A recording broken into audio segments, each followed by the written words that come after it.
pienso que que no hay que subestimar. Una cosa es que digamos que hay una parte de la producción y de la gestión de esa amenaza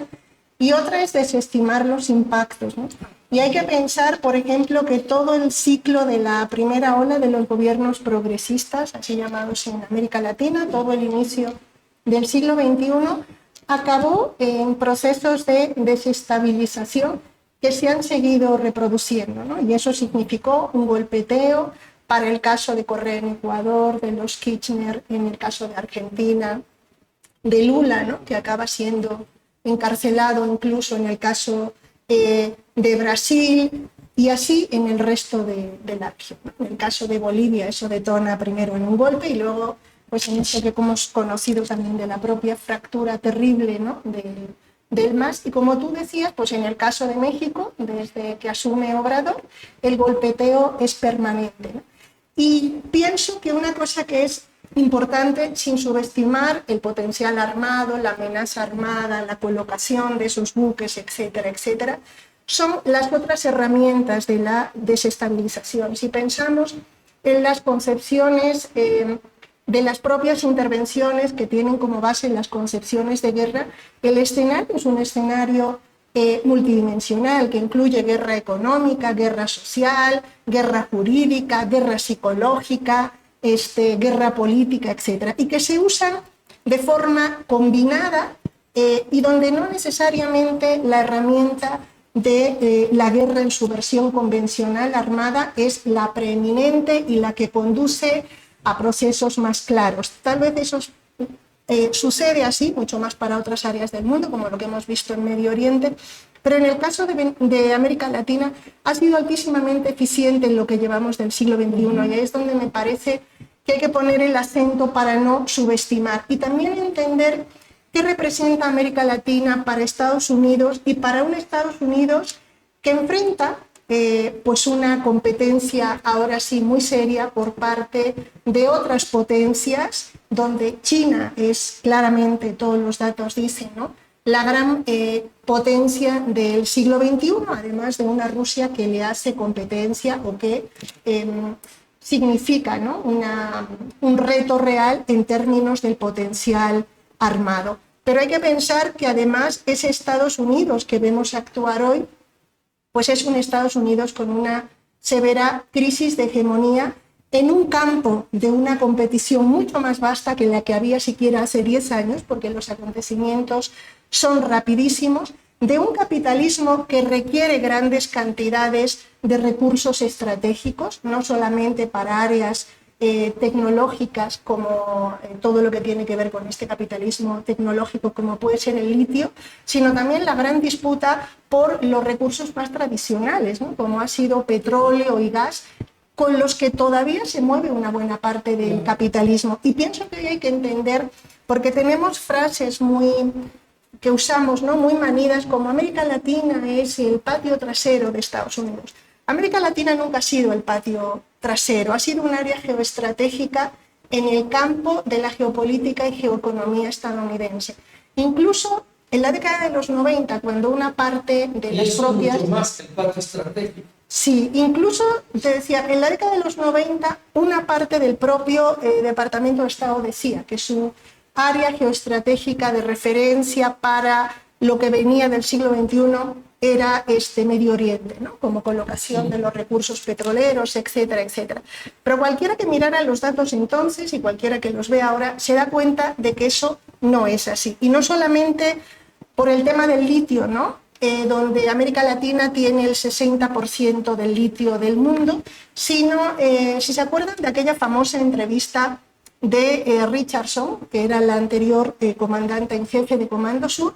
en una entrevista en Atlantic Council, que es un think tank estadounidense, ella decía muy claramente, ¿no?, esta es un área estratégica y tenemos que centrar nuestra atención en ella, no solo por el litio. Ella empezaba a enumerar algunas cuestiones como la primera reserva de petróleo del planeta está aquí, en un campo de disputa donde las famosas transiciones a las energías verdes todavía son muy dificultosas y no están resueltas. Y hay que ver el tema de los apagones en el caso de España y del sur de Francia y de una parte de Portugal, porque tiene que ver con ese problema tecnológico. Pero además América Latina tiene 7 de los 10 principales países mineros del mundo, con toda una gama y abanico de minerales estratégicos que requiere este capitalismo.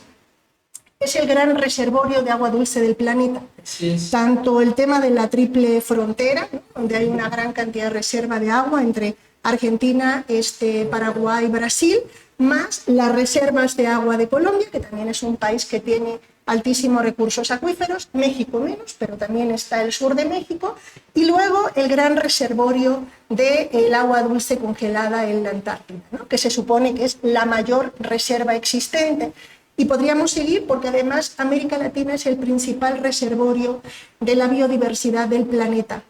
en una gran parte que está concentrada en la Amazonía, con todo y la destrucción, los ecocidios en camino y en transcurso, pero además está también un país megadiverso que abona en ese sentido, como es Colombia y el propio México, ¿no? Entonces, grandes nichos de la industria farmacéutica y vinculada a distintos campos con biodiversidad se juegan en América Latina. Y además América Latina tiene amplísimos recursos de tierras cultivables, irrigadas y en algunas zonas con 2 cosechas al año, en un mundo donde la producción o la identificación de las nuevas amenazas en los documentos de seguridad de Estados Unidos dice que hay cosas como la alimentación, como el agua, etcétera, etcétera, que están en el registro de las amenazas del siglo XXI. Y otra cosa que me parece muy importante, que no hay que olvidarse de América Latina y de la importancia del control territorial, es el tema del pago de la deuda. Somos la región del mundo mejor pagadora, es decir, exportamos excedentes financieros en grandes cantidades con las que se sostiene la propia reproducción del capitalismo. Así que lo que se juega, para que entendamos un poco también estos ciclos de intervenciones y de nuevas formas de intervención que no necesariamente requieren de los cuerpos armados, aunque a veces también, están disputándose, ¿no?, en el caso de Estados Unidos, su propia posibilidad de competencia para el siglo XXI, con múltiples herramientas y mecanismos que están en esos diseños y en esas políticas de seguridad que son públicas, hay que decirlo,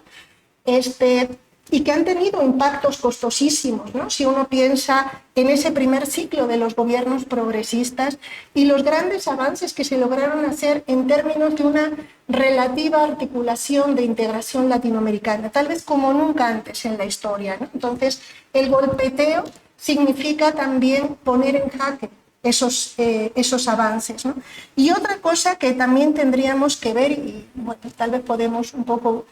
comentar eso, es todo lo que ahora está ya construido en términos de una ingeniería institucional y legal, incluida esta ruta de la famosa guerra contra el narcotráfico, como algo que existe y que habría que ir desmantelando y que tiene un nivel también de complejidad alto. Y si uno lo piensa para el caso de México y el nivel de dependencia económica y de dependencia de seguridad, pues el problema no está fácil, ¿no? Pero también un poco para que no pensemos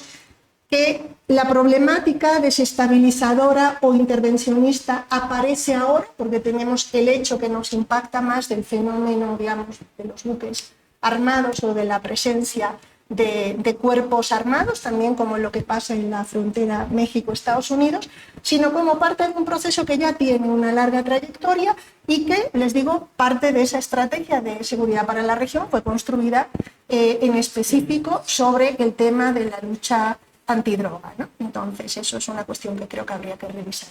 Correcto. Sí, has construido una panorámica muy completa de cuál es el conjunto de elementos que nos determinan la gran importancia de América Latina en las distintas variantes, porque efectivamente se utiliza la Fuerza Armada casi como última instancia, pero mientras tanto hay una guerra múltiple o en distintos frentes contra los gobiernos que ponen por enfrente el soberanismo, que ponen por enfrente la defensa de los recursos naturales, que ponen por enfrente la autodeterminación y la independencia. Y entonces todo esto va generando un conjunto de movimientos que nosotros debemos entender. Una de sus expresiones álgidas pues es poner frente a Venezuela estos navíos de guerra, esta demostración de poder que evidentemente genera una tensión regional que es absolutamente pues indeseable. Pero no obstante todo esto, María José, en la actualidad el cambio en la correlación de fuerzas, las transformaciones que ha sufrido el escenario estratégico tanto en América Latina como en otras regiones, tiene en su contexto como factores muy importantes, como factores fundamentales, el posicionamiento de las nuevas potencias emergentes, decía un maestro, o más bien emergidas. Bueno, emergentes que han entrado a lo que hace muchos años fue una zona geopolítica exclusiva y estratégica de dominio incuestionado de los Estados Unidos. Me estoy refiriendo a América Latina y el Caribe. Y entonces tenemos que China, que la Federación de Rusia, que Irán, que India un poco menos, ya están presentes en la región y la situación configura un cambio en el escenario estratégico muy importante para los Estados Unidos. Y esto desde luego condiciona determinados los matices que se introducen. Por ejemplo, si como dice Nicolás Maduro se tuvo que efectuar una construcción con inteligencia artificial sobre una lancha que es bombardeada, que estalla, bla, bla, bla. Bueno, esto implica que se tiene que matizar mucho más las expresiones de poder que antes eran mucho más desnudas. Adelante, José. Un punto muy importante,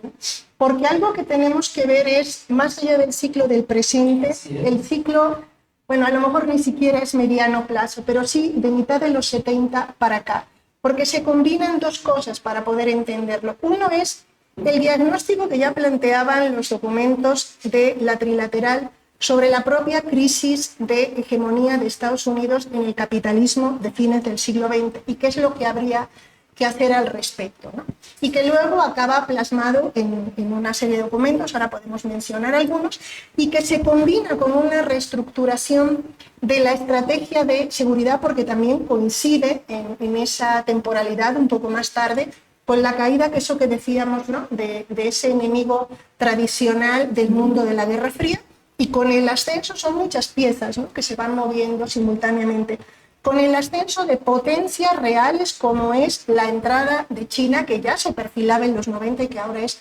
incuestionable. Hay que entender también que China es ya el primer inversor, por ejemplo, en infraestructura en toda la región, cosa que no había sucedido, así que tenemos un Estados Unidos amenazado por distintas rutas que tiene que ver con la propia construcción de su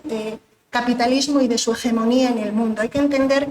que es Estados Unidos que conocimos saliendo de una Segunda Guerra Mundial y convertido en la potencia del mundo occidental, arma esa posibilidad económica sobre la base del complejo militar industrial. Y eso significa, aunque uno dice, hay distintos países donde el Estado hace ciertas inversiones en áreas de investigación y desarrollo en defensa, sí, es cierto, pero en el caso de Estados Unidos el problema estructuralmente es mucho mayor, porque hay una articulación entre la economía estadounidense y las áreas de investigación y promoción en el campo de la defensa. Y de hecho tan es así que hay empresas que conocemos como Boeing, que es verdad que es una empresa que fabrica aviones, etcétera, pero es una empresa de guerra que vive de la investigación y producción de armamento militar y que también participa de los escenarios de reconstrucción que vienen después de las guerras. Salir de esa trabazón es una cosa muy compleja, pero esa misma trabazón ha llevado a Estados Unidos a una dinámica de invertir de manera creciente, porque hay un gran negocio también de estas corporaciones civiles militares, a ser el primer inversor en gasto militar del planeta, en unas cifras que casi cuadruplican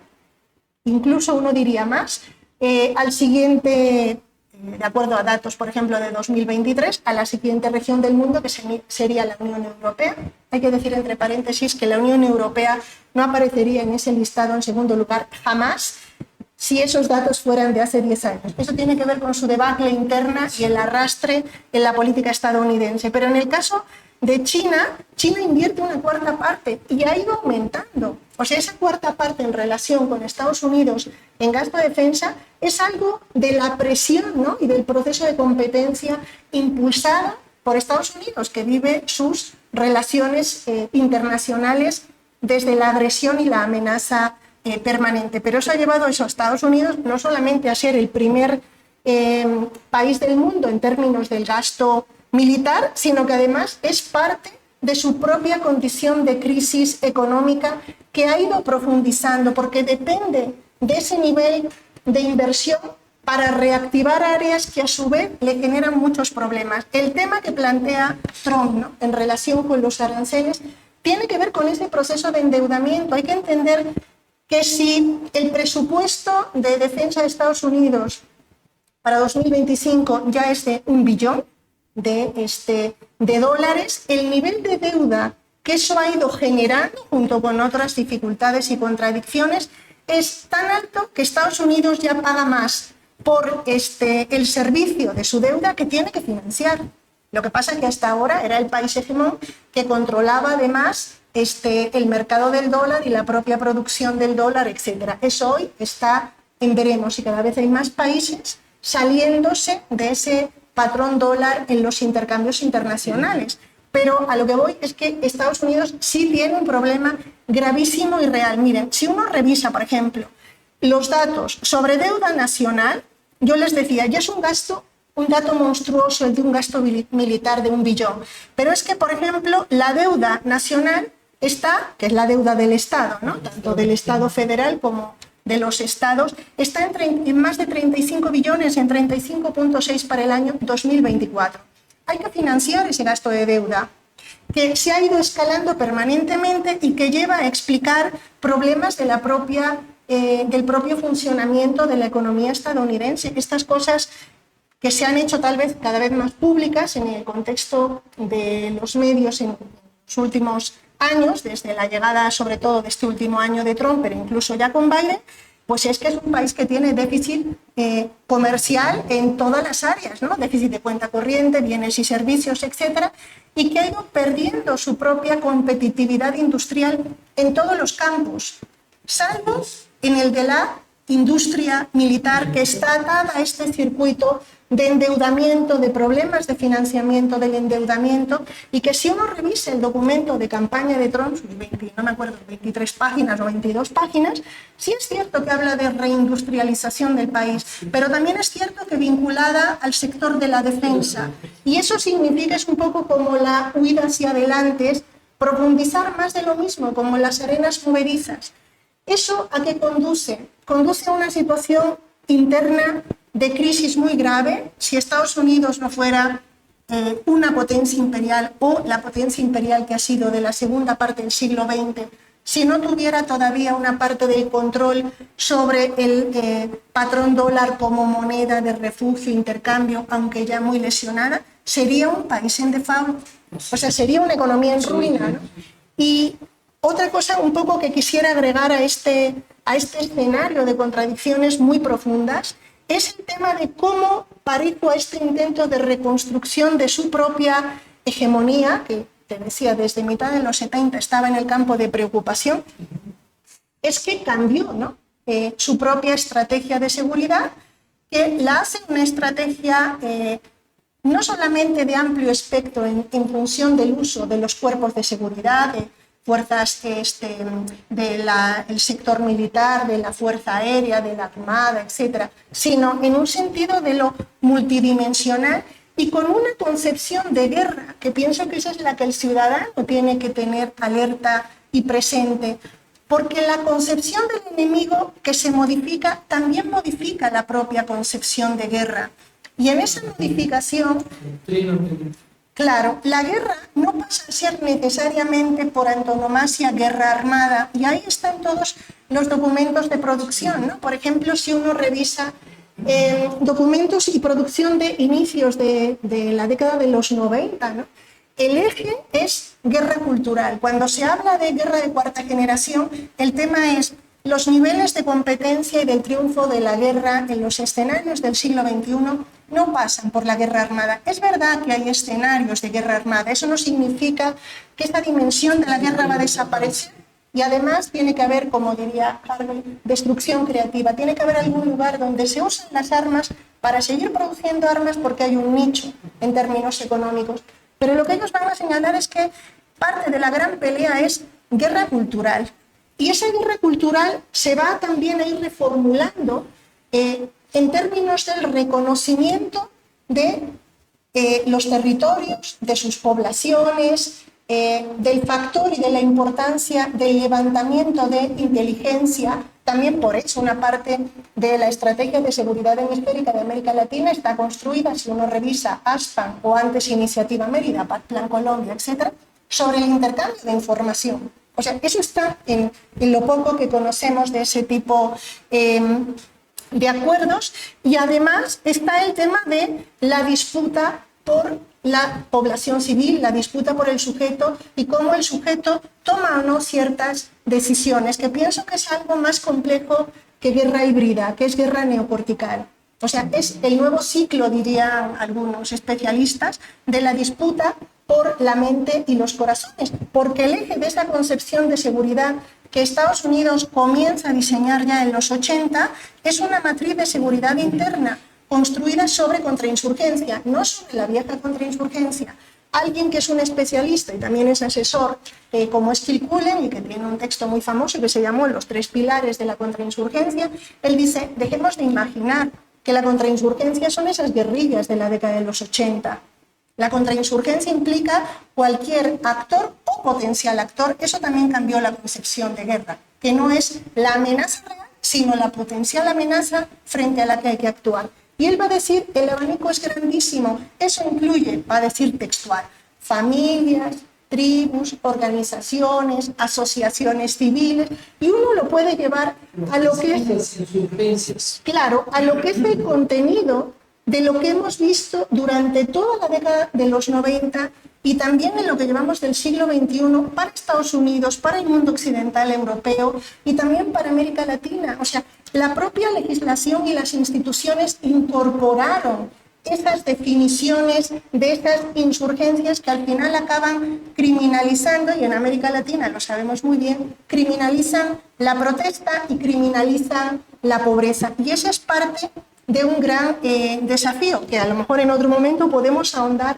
cómo es esa arquitectura institucional. Pero solamente como para cerrar esta intervención, hay que recordar que en el año 88 se crea el Centro Nacional contra el Terrorismo y es de las primeras instituciones que Estados Unidos arma como parte de las instituciones de la seguridad hemisférica y de la seguridad para el siglo XXI. Y ese mismo año se crea la Ley contra el Abuso de Drogas. Y después nos pasamos a la década de los 90 y tenemos cosas como la Estrategia Andina contra las Drogas, que después va a ser redefinida como Iniciativa Regional Andina ya avanzados los 90, y podemos armar toda esa secuencia, ese armazón que nos ponen cosas que también tenemos que refrescar en la memoria y en el análisis para entender que esto que pasa frente a las costas de Venezuela no es un punto de partida, es parte de un ciclo que tiene tal vez momentos más álgidos y, por supuesto, situaciones de las que hay que preocuparse, ¿no? Sí, correcto.